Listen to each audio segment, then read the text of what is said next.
সবাইকে নমস্কার। নবদ্বীপী চ্যানেলে সবাইকে স্বাগত।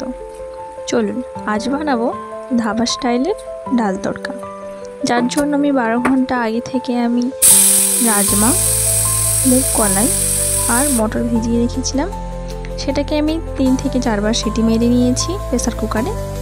এবারে সাইডে রুটিগুলো বেলে নিচ্ছি।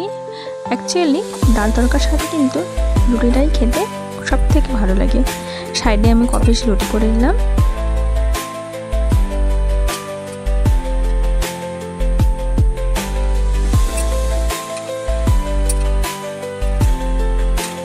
রুটিগুলো আমার হয়ে গেছে।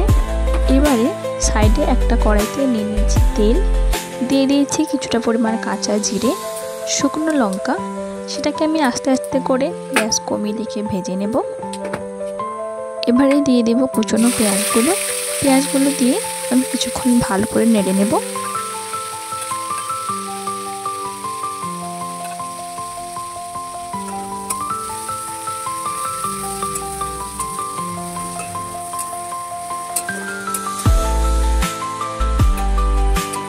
যখন দেখবেন পেঁয়াজগুলো হালকা হালকা লাল হয়ে আসছে, তখন তাতে দিয়ে দেবেন আদা রসুনের বাটা, দিয়ে ভালো করে মাখিয়ে নিন।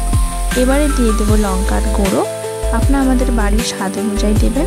আমাদের বাড়িতে লঙ্কার পরিমাণটা একটু কম খাওয়া হয়, তাই আমি অল্পই দিয়েছি। এবারে দিয়ে দেব ধনিয়া গুঁড়ো এবং কিছুটা পরিমাণ হলুদ।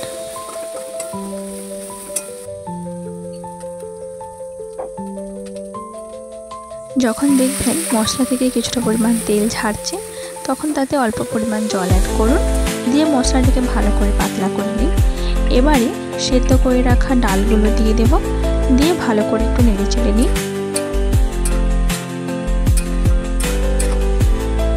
এবারে ফ্লেভারের জন্য দিয়ে দিন কিছুটা পরিমাণ জিরে গুঁড়ো, স্বাদ মতো নুন,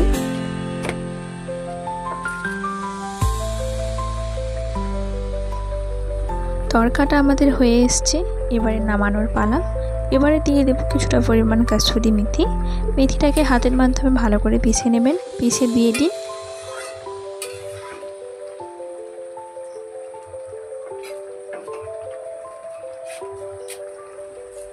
1 চামচ বাটার। আর বাটারটা গলে গেলেই তরকাটা নামিয়ে নিন।